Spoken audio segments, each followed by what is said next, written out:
शब्द रचना शब्द अखरां लगा अते लगाखरां दे मेल नाल बनते हैं। अर्थां दे पद्धर ते यह भाषा दी छोटी तो छोटी सुतंत्र इकाई है। अर्थ के पद्धर ते छोटी तो छोटी सुतंत्र भी याद रखना है, सुतंत्र इकाई है। जिहड़ी बोली असी बोलते या लिखते हाँ उस विच वरते जाते शब्द मुख तौर ते दो तरह के हुंदे ने। पहले मूल शब्द, दूजे रचित शब्द। जिहड़े मूल शब्द हुंदे ने, मूल शब्द वह है जो अपने आप विच एक पूर्ण इकाई है। इस शब्द नूं अगे तोड़िया नहीं जा सकता, ना ही इसकी बनतर विच किसी शब्द या शब्दांश का मेल होया मिलता है। जिहड़ा वो शब्द है मूल शब्द है।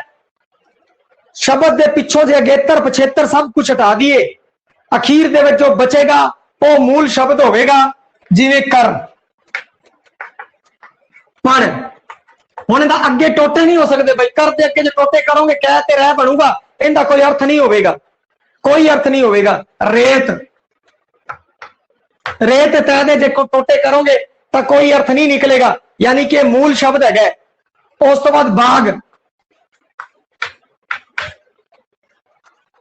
जा भी हो सकता कला शब्द। उन्होंने टोटे करांगे जय प्लस आ बनूगा, उनका कोई अर्थ नहीं गा। तू इस तरीके जे आप शब्द लिखे कर, पढ़, रेत, बाग, इन्हां दे अगे टोटे नहीं किए जा सकते। ये अपने आप च पूर्ण इकाई है और इन्हां दा अर्थ है, इन्हां दा अर्थ है भाई।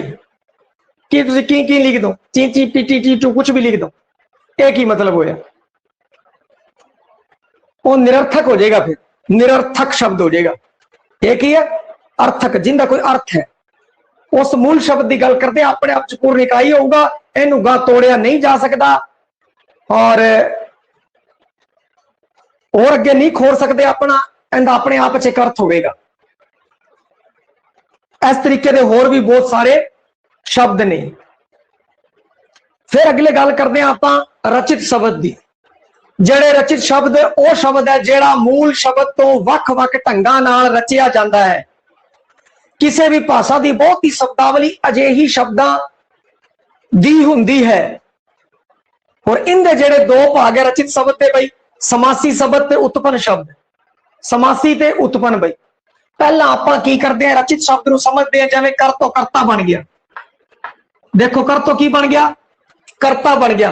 एक ही है रचित शब्द है, ये मूल शब्द के पिछे ताल आके बनाया गया है भाई करता। पर तो पढ़ाई, पढ़ाना, कुछ भी बना लो भाई, ठीक है। बाग तो बागबान, बागी। रेत तो रेतला, रेती। अगे आ जो शब्द बने अगे करता, रेती, जाना, बागबा,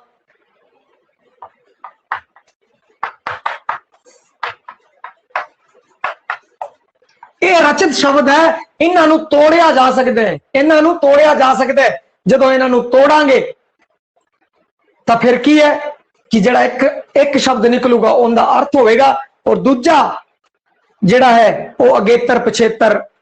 जे गल कर लीए वधेतर बरत लीए, कला वधेतर शब्द बन लीए जिन्हें अगेतर पछेतर मधेतर शब्द आ जाते हैं। वधेतर हटा दोगे, जिवें करता तो वधेतर हटाता ते कर बन गए, बागमा तो वधेतर हटाता ते बाग बन गया। ते आ की है रचित शब्द है भाई और ये मूल शब्द है।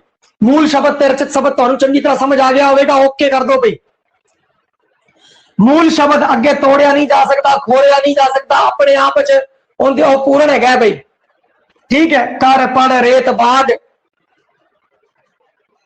और जेडे रचित शब्द होंगे मूल शब्द के नाल वधेतर ला के, कोई भी वधेतर ला, अगेतर लाओ, पिछेतर लाओ, वधेतर कुछ भी लगा दो।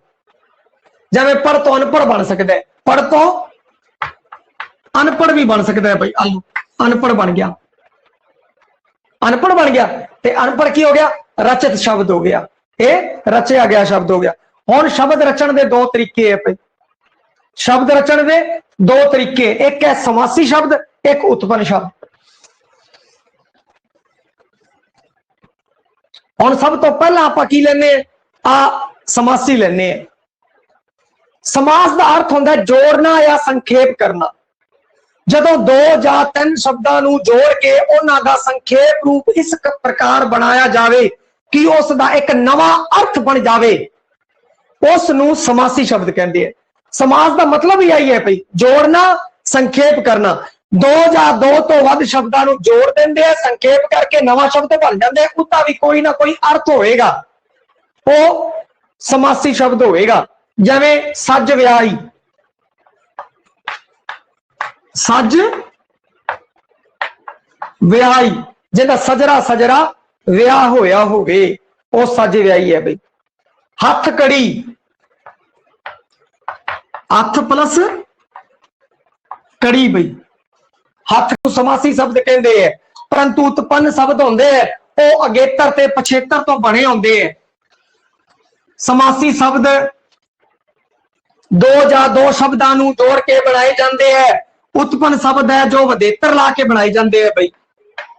वधेतर लगता है ना पिछे, या तो अगेतर लगूगा या फिर पछेतर लगूगा। हुण आपां गल करदे हां अगेतर दी भाई, अगेतर ला के शब्द बनना। अगेतर वो हुंदा है जिहड़ा शब्द दे अगे लगदा है। और एक गल ध्यान रखियो भाई, अगेतर वो हुंदा है शब्द दे अगे लगदा है, पर जिहड़ा शब्द आपां लिखता है उनका कोई ना कोई अर्थ होना चाहिए। एवें ना होवे जिहड़ा शब्द आपां चक्किया उनका कोई अर्थ ही नहीं, उनके पीछे गां अगेतर ला के एक नवा शब्द बनाता, उनका अर्थ निकल गया। नहीं जी नहीं, आ चीज नहीं चलेगी। इस तरह आपां नूं पता लगेगा की है। अगेतर ला के शब्द बनाउण दे संबंध विच दो गल्लां चेते रखणियां भाई, जड़ियां होनी दसी है। एक तो यह कि अगेतर सार्थक शब्द नाल लगता है, शब्द सार्थक होवेगा, निरर्थक नहीं होवेगा। उदाहरण वजों जिवें कि कबूतर, जिवें कि कबूतर ते कुत्ता, अगेतर ला के कबूतर, कुकर ते कुत्ता शब्द नहीं बने, क्योंकि जे कै जां कू हटाउण ते बूतर बन जूगा भाई। कबूतर, कै प्लस बूतर, अब बूतर का कोई अर्थ ही ना होया भाई, बूतर का कोई अर्थ ही ना होया। ठीक है, हुण कुकर करता, अगला कू प्लस कड़, कुकड़ की बनया, शब्द बनना चाहिए जिवें करूप, कुरूप भाई, कै प्लस रूप, कै प्लस रूप। आ रूप का अर्थ है भाई, रूप का की है अर्थ है, रूप का अर्थ है। और कै प्लस रूप करूप, इनका भी अर्थ है। आ है सोना और आ सोना नहीं है। तो एक चीज चेते रखियो, अगेतर या पछेतर जिंदे मगर भी तुसी शब्द लगाने हो, अगेतर शब्द दे अगे लगता है, पछेतर शब्द दे पीछे लगता है, परंतु जेड़ा वो धातु मूल शब्द निकलेगा उनका कोई ना कोई अर्थ होगा। जे उनका अर्थ नहीं हो रहा तो समझो भैया क्वेश्चन गलत हो रहा है, क्वेश्चन गलत हो रहा है। जिवें कपुत्तर, कपुत्तर पुत्र का अर्थ है, पुत्र दे अगे कह ला के कबूतर, कबूतर बनाता भाई, की बनाता, कबूतर बनाता। आपां ते आ ध्यान रखना है, आपां नूं इस चीज का ध्यान रखना है भाई, अगेतर जेड़ा लग रहा है उनका अपना अर्थ होना चाहिए। जिवें खड़ना, लो जी खड़ना अपने आप च आ एक शब्द है भाई, इनका अर्थ है, इसका अर्थ है खड़ना भाई, खड़ो भाई, साडे लिए खड़ूगा या खड़ना। एंदे अगे ऊ की लगाता, ऊ अगेतर लगाता ते बन गया उखड़ना। हुण की बन गया, उखड़ना बन गया भाई, उखड़ना। ते उखड़ना दा भी अर्थ है, उखाड़ सटो, उखड़ना दा भी अर्थ है, और खड़ना दा भी अर्थ है। किते एवें ना हो पिछे कोई शब्द लग्या हो, मूल शब्द उनका कोई अर्थ ही ना हो, इवें आपां नहीं करना। लंघना, उलंघना, लदना, उलदना, ऐसे नूं ध्यान रखना। जिवें अगला एक होर लैने भाई उप, उप नूं लै लिया, उप अगेतर लाना होवे तां उहदे पिछे लाना जिंदा कोई ना कोई अर्थ होवे। नाम, उपनाम, बोली, उपबोली, मंत्री, उपमंत्री, निदेशक, उपनिदेशक, निदेशक, उपनिदेशक। मतलब इन्हां दा जिहड़ा शब्द तुसीं पिछे लाओगे ते अधिकतर आंदा है भाई, कोई शब्द दे देंगे और दसदे हैं दे पिछे अगेतर केड़ा लगे, आप पूछ लेंदे। और कई बार की है कि अगेतर ला के दसदे भाई इनके पिछे कहने दे पिछे अगेतर नहीं लग्या, तो किसी प्रकार की भी छटाई आ सकती है, या तो नहीं वाला छांटना पऊगा, तीनों एक दूजे होंगे, चौथा वखरा होगा उन्होंने छांटना पऊगा, या फिर आपां नूं दसना होगा भाई इहदे अंदर केड़ा अगेतर या पछेतर लगे। गल कर रहे आप अगेतर दी, तो बस आई ध्यान रखना है भाई जो शब्द होगा, शब्द वो जो शब्द होगा उनका कोई ना कोई अर्थ होगा, वो मूल शब्द होगा, उनका कोई ना कोई अर्थ होगा, किते एवें ना होवे आपां होर ही कुछ बना लीए। ठीक है, एवें नहीं करना। जिवें उन, उन का हो गया भाई 39, 29, 79, 49, ते आ उन वाला हो गया भाई। ठीक है, एवें शाम नूं आपां इहदी चंगी प्रैक्टिस करांगे भी अगेतरां दी, काफी इहनूं व्यवहार दे विच लिआवांगे और काफी सारे अगेतर समझावांगे।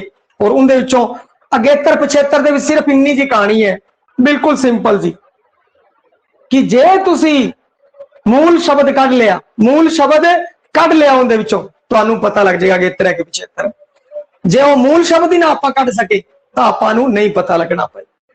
ये तो अगेतर जेड़ा अगे लगे शामी करांगे होर चर्चा पई। हुण अगे है पछेतर। पिछेतर देखो पिछे, पिछे पिछे पिछे पिछेतर, जेड़ा पिछे लगे वो पछेतर है। पछेतर ला के शब्द बनाउण दे संबंध विच ये ख्याल रखना चाहिए है कि पछेतर सार्थक शब्दां नाल लगदा है। अरे भाई अगेतर होवे पछेतर होवे, बार बार मैं कहा सार्थक शब्दां नाल लगदा है, किधर जे शब्द नाल ना चेप दिओ जिसका कोई अर्थ ही नहीं है।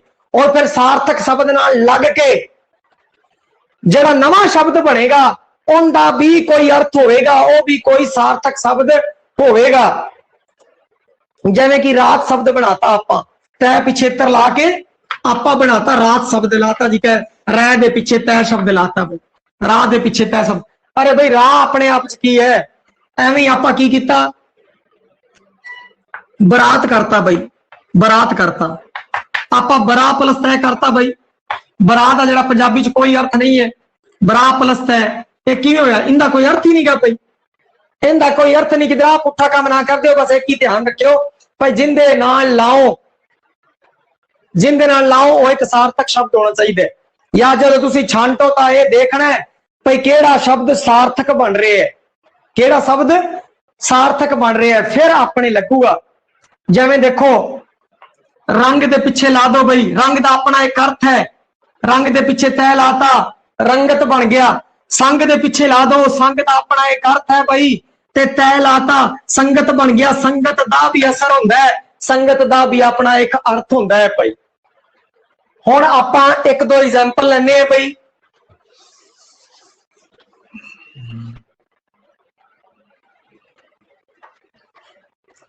ऊ किना किना लगे, कमा पस, कमा प्लस ऊ, कमा प्लस ऊ,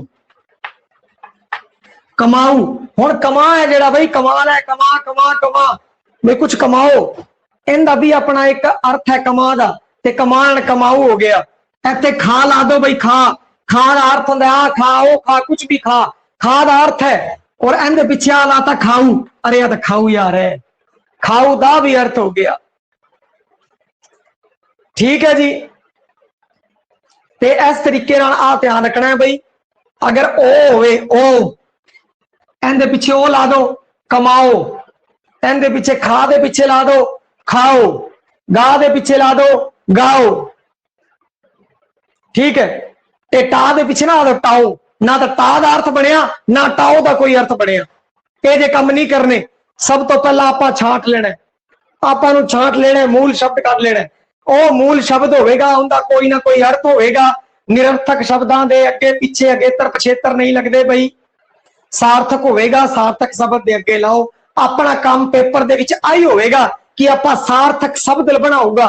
जे सार्थक शब्द आपां लभ गया फिर आप ही पता लग जूगा, आपे आप बोल जूगा अगेतर भई आ अगेतर लग्या